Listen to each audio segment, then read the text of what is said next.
Kwa hiyo hii njia ya ujumuishi katika swala la usuluhishi ina faida, inaleta usawa, watu wote sasa wanakuwa sawa sawa.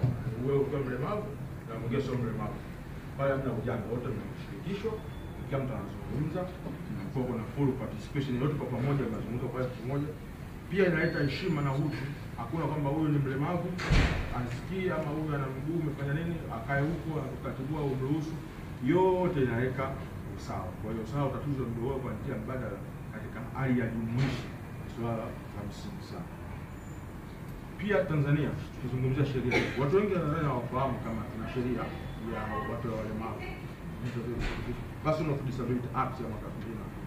Sheria hii iko moja kwa moja wazi ikizungumza masuala ya reasonable cooperation, kwamba ule ujumuishi ni swala la takwa la sheria na ni lazima. Yaani unapokuwa unafanya masuala ya sheria lazima uangalie wale wahitaji wako wanahitaji nini. Kuna mwingine anahitaji njia ya kupita kama ulemavu ama viungo unaoonekana. Kuna mwingine anahitaji sign language kama hivi asikii. Kuna wengine wanaitwa caption za Marekani, communication access real time translation, yenyewe ukizungumza inaonyesha maandishi moja kwa moja, mtu anaweza kusoma ajua huyu mtu anazungumza nini. Kwa hiyo sheria imeshakubali Tanzania, na sio tu Tanzania, hata sheria za kimataifa pia. The UN Convention yenyewe imelazimisha lazima pawe na reasonable accommodation.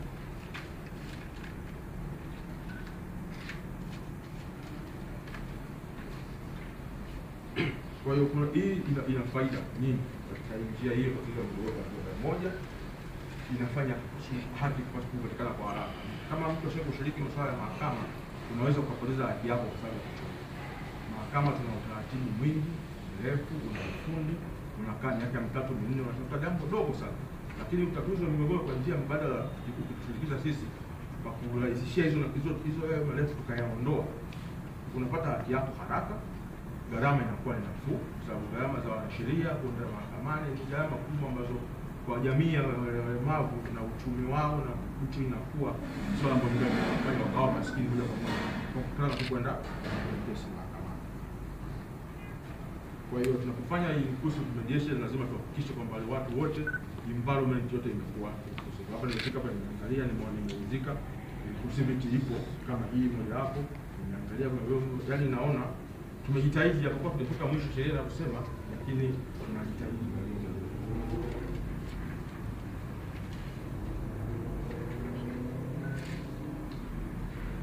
Kwa mfano mmoja, kesi moja tushashughulikia ya binti moja anaitwa Lecho. Binti huyu ana usikivu hafifu kutoka Fuavita. Lecho alichukua mkopo kwenye taasisi, yeye alikuwa na mkopo ya halmashauri ya serikali ya Mheshimiwa Rais, akanunua bajaji yake. Baada ya kununua bajaji akampa mtu dereva afanye kazi ya bodaboda ile ya kuendesha, akawa amletee pesa zake. Huyu anadaiwa mkopo, huyu alete anadaiwa mkopo ile. Muda wa mwaka mmoja au miaka miwili anashughulikia kesi hiyo, ikaenda polisi, wanaenda huko au amalizi. Huyu anadaiwa, amekuwa maskini, hana kipato na nini.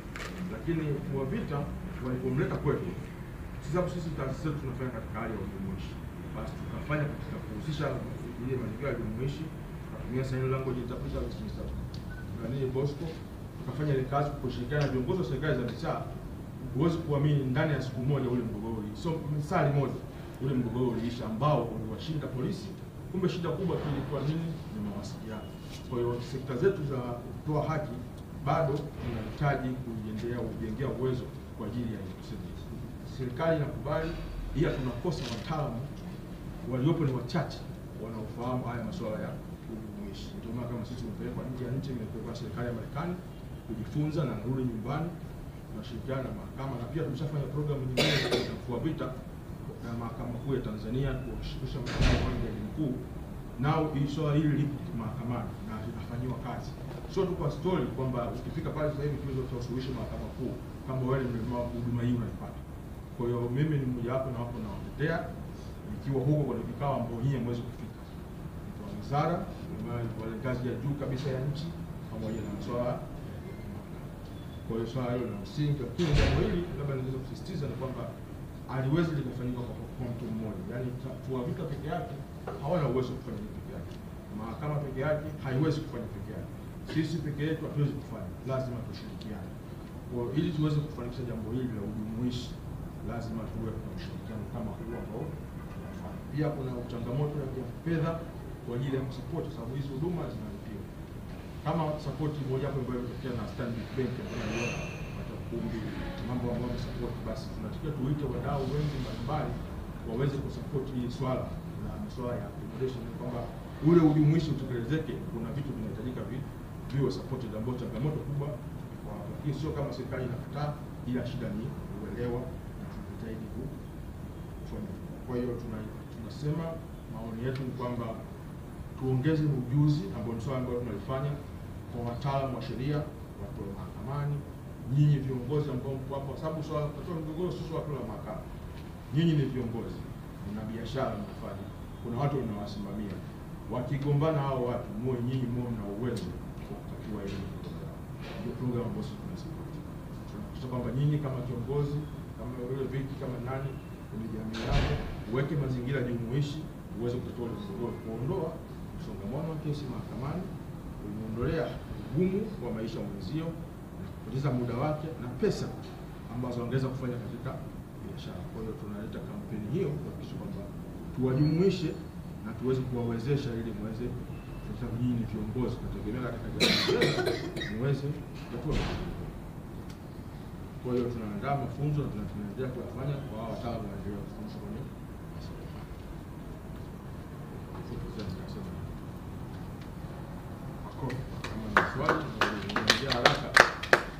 masuala ya sheria. Huwa ni magumu kuyaeleza katika lugha ya kawaida kwa mtu ambaye hajasoma sheria.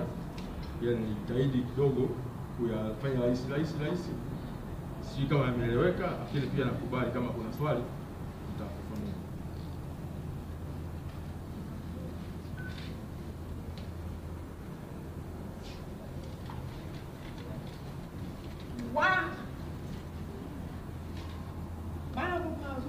Tumia fursa hii,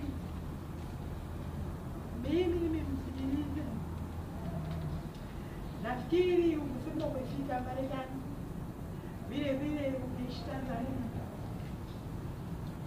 Sema kweli, labda utuambie umeona tofauti gani kati ya nchi ya Amerika pamoja na Tanzania kwenye masuala ya elimu, kwa sababu malengo yetu matatu kali: uwezeshwa, uongoza na kufanikiwa. Kabla hujawa kiongozi lazima upate elimu, sio lazima ya chuo kikuu, lakini tofauti ya huko mimi na hapo kwenda, lakini kabla hata waambie tofauti nini, tupate jibu.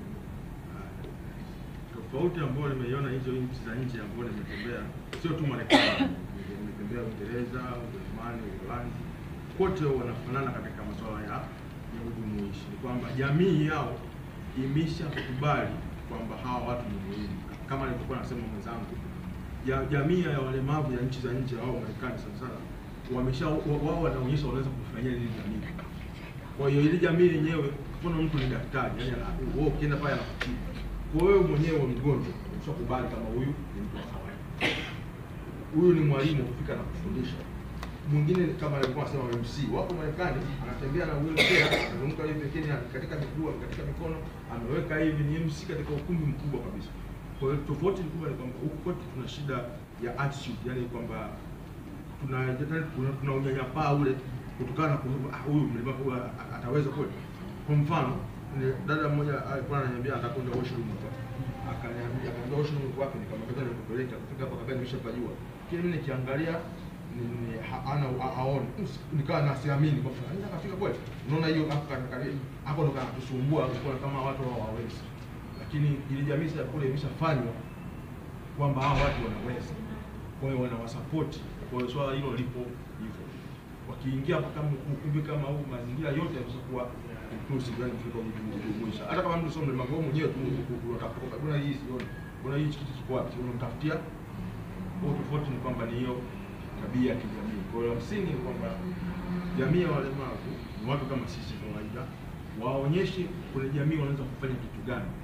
Jamii itakubali kwamba watu wanaweza kufanya, sio kukaa kuomba, kusaidia, kufanya nini. Hiyo ndio inaonyesha kwamba hawawezi kufanya kitu chochote. mfano hivi. Asante sana. Tafuta passport na hasa twende huko. Asante. Twende tunakwenda Uingereza mwezi wa 6 twende huko.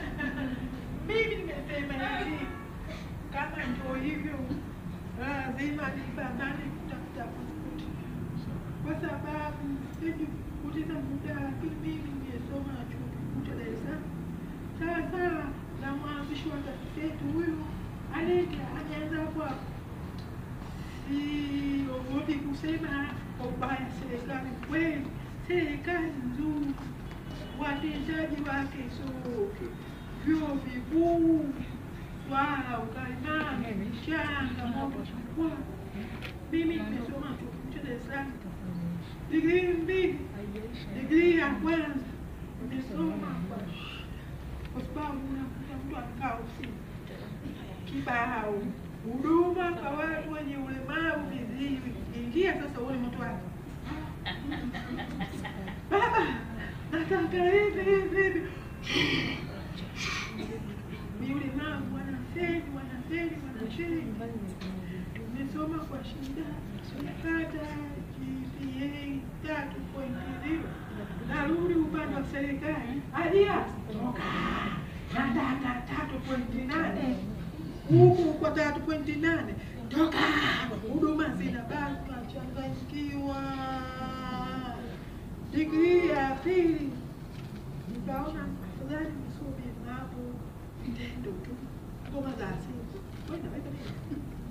Kitabu siwezi, kwa sababu mwalimu anaongea umwelewi.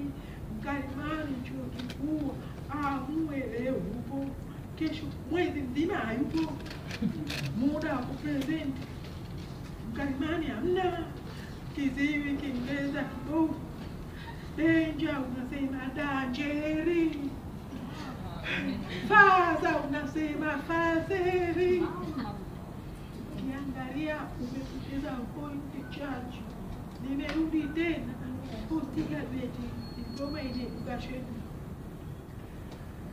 Mkalimani unaangalia mkalimani amemaliza darasa la 7, postgraduate diploma in education, maneno magumu. Mkalimani anakuja anaanza mwalimu and go we meet.